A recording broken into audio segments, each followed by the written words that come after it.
এখানে সত্য কথাটা বলতে কোরআন দিয়ে হাদিস, তাহলে আপনি বলেন এসে, তাহলে আমি যখন বলতে আমার মতন আমি বলবো।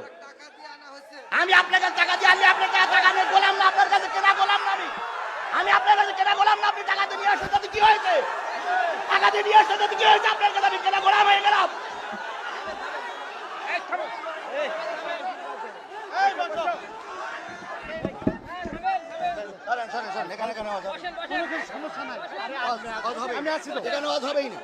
টাকাতে কিনে নিয়েছে তো কি হয়েছে? টাকাতে কিনে নিয়েছেন তো আপনি, আপনি কেনা গরু পাইছেন দেখেন, টাকাতে কিনে নিয়ে আসছেন। বিয়াদবের বাচ্চা, বিয়াদব, টাকাতে কিনে নিয়ে আসছে, টাকাতে কিনে নিয়ে আসছে, বিয়াদবের বাচ্চা, বিয়াদব, টাকাতে কিনে নিয়ে আসছে। টাকাতে কিনে নিয়ে আসছে।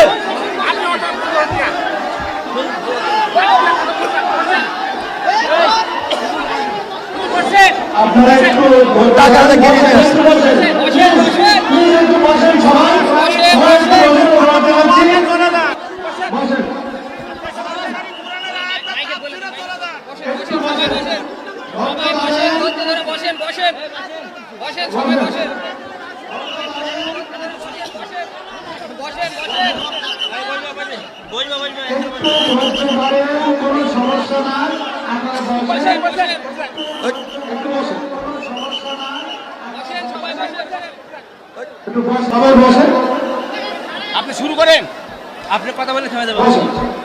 আপনি একটু বলেন, আপনি কথা শুরু করেন, আপনি বললে হয়ে পড়বে। আপনি বলেন, আপনি বলেন, আপনি শুরু করেন, আপনি কথা বলে থেমে যাবেন। আমি বলি শোনেন, আপনারা যারা দাঁড়ায় আছেন, রাস্তায় আছেন, আপনারা কি কোরআন ভালোবাসেন? আমি কি কোরআনের কথা বলার জন্য এসেছি? তাহলে আমাকে ফেলাই রেখে আপনারা চলে যাচ্ছেন কেন? কোথায় যাচ্ছেন আপনারা? বসেন। যারা কোরআন ভালোবাসেন তারা বসেন, যারা কোরআনের বিরোধী তারাই কেবল উঠে যেতে পারে। কোরআনের পক্ষের লোক ময়দান ছেড়ে দিতে পারে না, কোরআনের পক্ষের লোক ময়দানে ব্যাগের কাছে হুজুরকে রেখে ফেলে যেতে পারে না। সুতরাং আপনারা যদি কোরআনের পক্ষের লোক সবাই বসেন, একটা লোক দাঁড়িয়ে থাকলে চলবে না। বসুন, আসুন, আসুন, ভিতরে আসুন, ভিতরে আসুন, ভিতরে আসুন, ভিতরে আসুন। এটা পাগল ছাগলের কথা, এটা জানোয়ারের কথা না, মানুষের কথা নয়। একটা আলেমকে আপনি টাকা দিয়ে কিনে নিয়ে আসছেন, তাতে কি হয়েছে? আপনি টাকা দিয়েছেন তাতে কি হয়েছে? আপনার টাকা আমার পকেটে, আপনি টাকা ফিরে এনে দেন, কোনো সমস্যা নেই। তাই বলে আপনার কথা আমি চলবো না, কোরআনের কথা আপনার চলা লাগবে। নারায়ে তাকবীর, আল কোরআনের আলো, আল হাদিসের আলো, তোমার নেতা আমার নেতা, দুনিয়ার মুসলিম, লিল্লাহে তাকবীর। বসেন। ও মুসলমান, তাহলে তওবা মানে কি? কিসের থেকে? অন্যায় কাজ থেকে ফিরে আসার নাম যদি তওবা হয়, তাহলে আজকে আমরা তওবা করব। সুদ এতদিন খেয়েছি, সুদ আর খাবো। আগুন ধরে গেছে ওদিকে, ঠেকাও, ঠেকাও। আগুন তো ধরবে, এটা তো আমি জানি, কারণ আলোচনা শুরু হলে শয়তানের গায়ে আগুন ধরে, আর কারেন্টের গায়ে আগুন ধরবে না, একটা কথা হইল।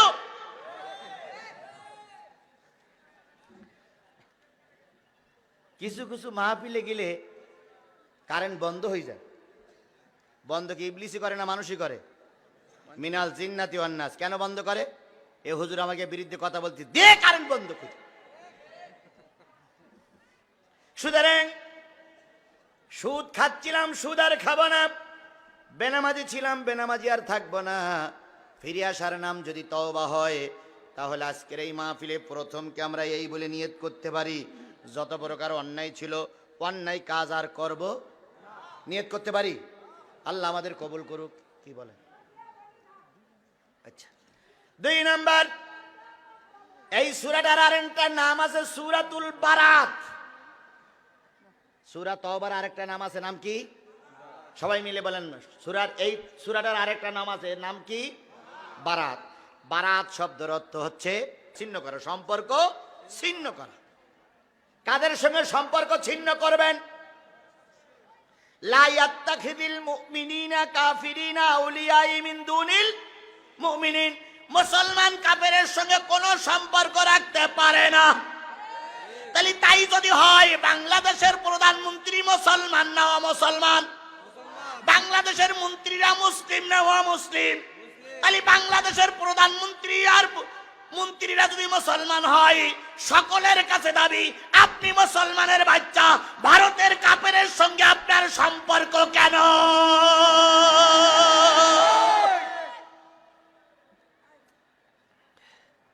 তওবা করুন। আল্লাহ বলেছে কাফেরের সঙ্গে সম্পর্ক ছিন্ন করার নাম হলো ভারত। আপনি কিসের জন্য এখনো কাফেরের পা চাটা গোলামি করছে? আপনি আল্লাহর গোলামি করুন, আমার দেশ রহমত দিয়ে ভরে যাবে। 50 বছর স্বাধীনতার জয়ন্তী উৎসবে আমার দেশে গোটা বিশ্বের সব নেতারা আসুক, আমরা স্বাগত জানাই। কথা বলেন ঠিক না বেঠিক? কিন্তু যার হাতে মুসলমানের রক্ত, যার কারণে কাশ্মীরে মুসলমানরা গুলি হয়ে মরতেছে, যার ইন্ধনে সীমান্তে কাঁটাতারের বেড়া দিয়ে মুসলমানদেরকে গুলি করে মারা হয়, যার কারণে গুজরাটে আগুন জ্বলেছে, যার কারণে ভারতের মসজিদগুলো মন্দির বানানো হয়েছে, যার কারণে ভারতের মুসলমানরা নামাজ পড়তে পারে না, যার কারণে মুসলমানদেরকে পাখির মতন গুলি করে মারা হয়, এই কাফেরের বাচ্চাকে দয়া করে আমার দেশে আসতে দেওয়া হবে না।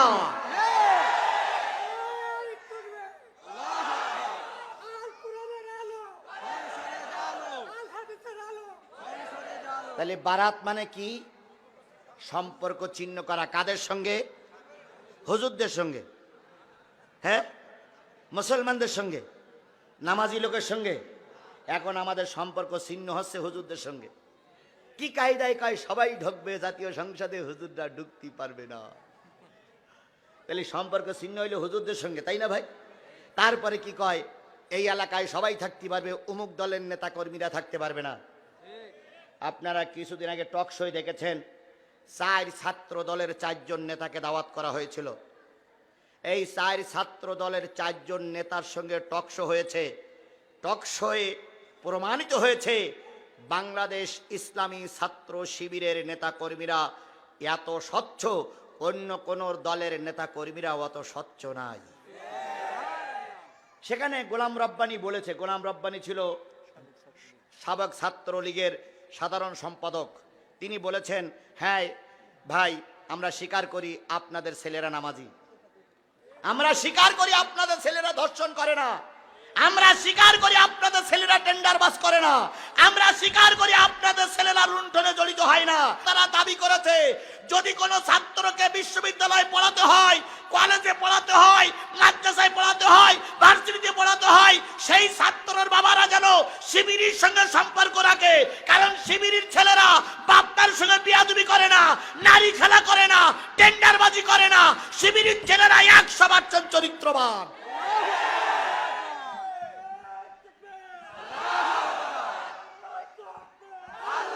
বাবা থামো থামো থামো থামো, বাবা থামো। আমি বলি শোনো, আবার এ দিয়ে এই বুঝাইয়েন না যে আমি শিবিরের পক্ষে দালালি করতে আসছি। আমি শিবিরের পক্ষে দালালি করতে আসিনি, সত্য কথাটা বলার জন্য বললাম। আপনার ছেলে আপনি কিতাই দেবেন সেটা আপনার ব্যাপার, আপনার ছেলে আপনি কোন দলে ঢুকাবেন ওটা আপনার ব্যাপার, আপনার ছেলে জেনা করবে কি ধর্ষণ করবে ওটাও আপনার ব্যাপার। কিন্তু আমি সুদখোর হলু, আমি নিয়ত করি আমার ছেলে যেন সুদখোর না হয়। হ্যাঁ, ও যে ব্যক্তি বেনামাজি হয় সে চায় তার ছেলে কি হোক। এই মুসলমানের কথা বলেন না কেন? যে বেনামাজি হয় তা সে চায় তার ছেলে কি হোক, নামাজি হোক। যে সুদখোর হয় তা সে চায় যে আমার ছেলে যেন সুদ না খায়। যে ব্যক্তি জেনা করে সে ব্যক্তি নিয়ত করে আল্লাহ আমি জেনাখোর, কিন্তু আমার ছেলে যেন জেনাখোর না হয়। তাই যদি আপনার মনের কথা হয়, আপনাকে অনুরোধ করে গেলাম, আপনি ইসলামের সঙ্গে দিন কায়েমের পক্ষের সঙ্গে ঘোরাঘুরি করুন। আমাদের বিরুদ্ধে অনেক অভিযোগ আছে, কিন্তু আমার সন্তানেরা ধর্ষণ করে না, আমরা কোরআন শরীফ ছিঁড়ে চ্যালেঞ্জ করে বলতে পারি। আমার ছেলেরা মুরব্বীর সঙ্গে বিয়াদবি করে না, আমরা কোরআন শপথ করে বলতে পারি যে আমার ছেলে বিয়াদব নয়।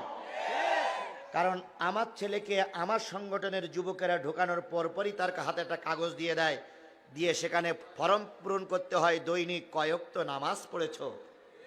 সেখানে ফর্ম পূরণ করা লাগে দৈনিক কয়েক আয়াত কোরআন পড়েছো, সেখানে ফর্ম পূরণ করা লাগে দৈনিক কয়টা হাদিস পড়েছো, সেখানে ফর্ম পূরণ করা লাগে দৈনিক কয় পৃষ্ঠা ইসলামী সাহিত্য পড়েছো, সেখানে ফর্ম পূরণ করা লাগে কোরআনের পক্ষে কয়টা দাওয়াতি কাজ করেছো, সেখানে ফর্ম পূরণ করা লাগে টার্গেট নিয়ে কয়টা কর্মীর সঙ্গে যোগাযোগ করেছো। এগুলো শুধুমাত্র কেবলমাত্র একমাত্র কোরআন ওয়ালারাই চ্যালেঞ্জ করতে পারে। কোরআনের বিরোধী শক্তি কখনো চ্যালেঞ্জ করতে পারে না, পারে না, পারে না। আচ্ছা হবে, আমি তো সাইদি সাহেবের কথা বলিনি, হঠাৎ করে সাইদি সাহেব কেন? আবেগ আবেগ সব জায়গায় কাজে লাগালে হবে না, আমার কথা বুঝতে হবে। সুতরাং হ্যাঁ হ্যাঁ হয়েছে হয়েছে হয়েছে, আমার দিক খেয়াল করেন। অর্ডার আপনাকেই দেওয়া হবে আমার ভাইরা। এই জন্য আমার যে ভাই ওয়াজটা আপনি এসে করেন, আপনি এসে ওয়াজ করেন, আপনি এসে ওয়াজ করেন।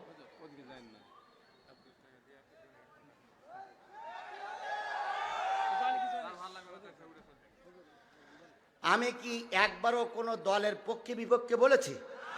আমি সত্য কথাটা বলতে পারবো না তো কোরআনের ওয়াজ করে লাভ কি থাকলো? আপনার ওয়াজ করতে হয়েছে, সত্য কথা বলা যায় না, তাহলে ওয়াজ করতে বক্তা নেই কেন? দরকারটা কি? আমরা কি আসমান থেকে এসেছি না জমিন থেকে এসেছি?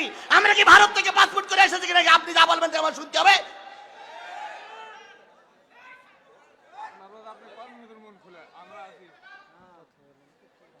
আমি একটা ধর্মের কথা বলতে তওবার ব্যাখ্যা করতেছি, তওবার ব্যাখ্যা করতে একটা লোক ভালো পথে ফিরে আসবে, আপনার কাজ আলো করে কেন?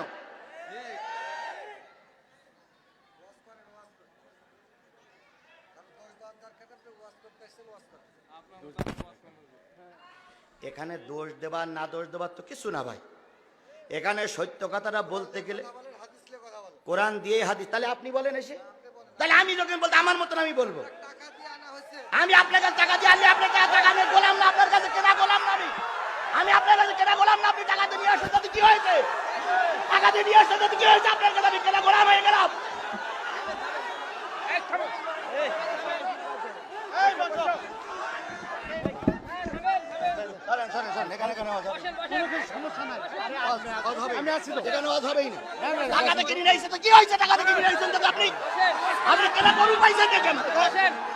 টাকাতে কিনে নিয়ে আসছে,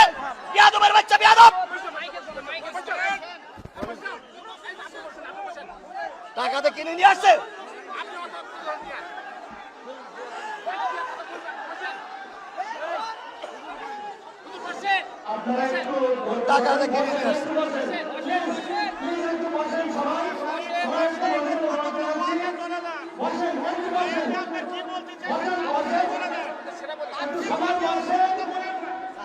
আপনার কথা চলে যাবে।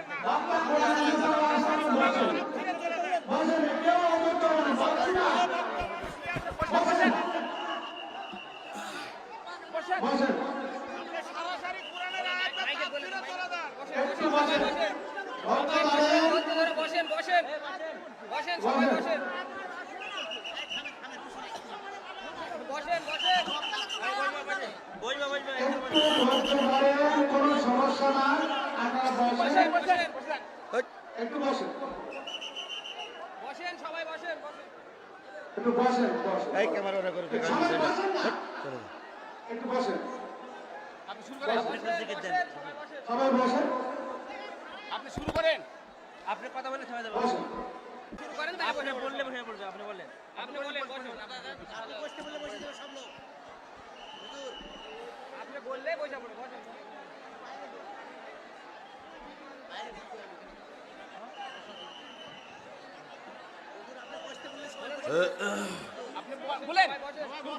আচ্ছা বসুন, সবাই বসেন।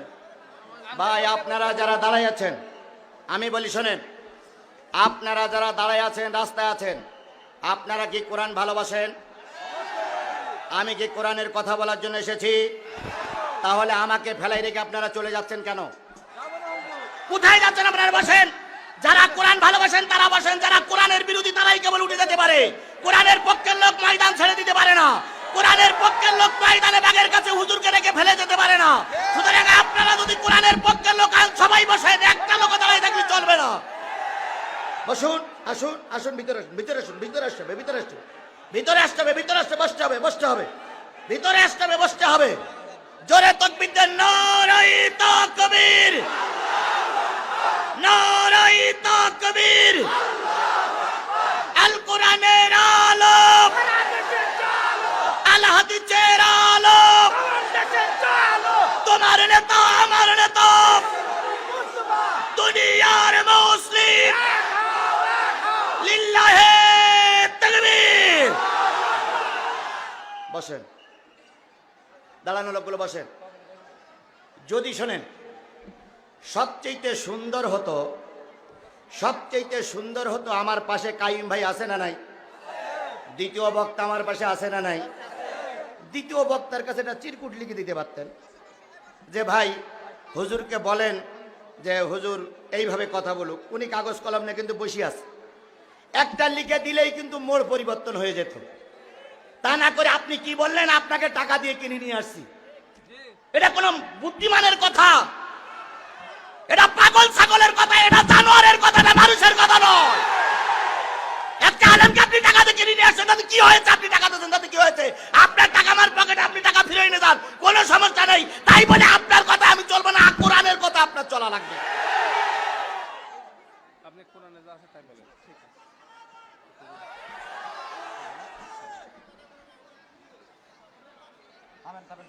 আমরা আসি তো, আমি তো সেইটাই বলছি। আপনার সমস্যা হলে আপনি লিখে দেন, আপনি সমস্যা হলে আপনি লিখে দেন যে ভাই এটা না বলে ওইটা বলেন। আপনি ওটা থেকে পুষ মারতেছেন। আপনি যদি এতই বোঝেন, আমার দাওয়াত করে নিয়ে আসছেন কেন আপনি? ভাই আসলে এগুলো অধৈর্য, এগুলো ধৈর্যের একটা সীমা থাকে।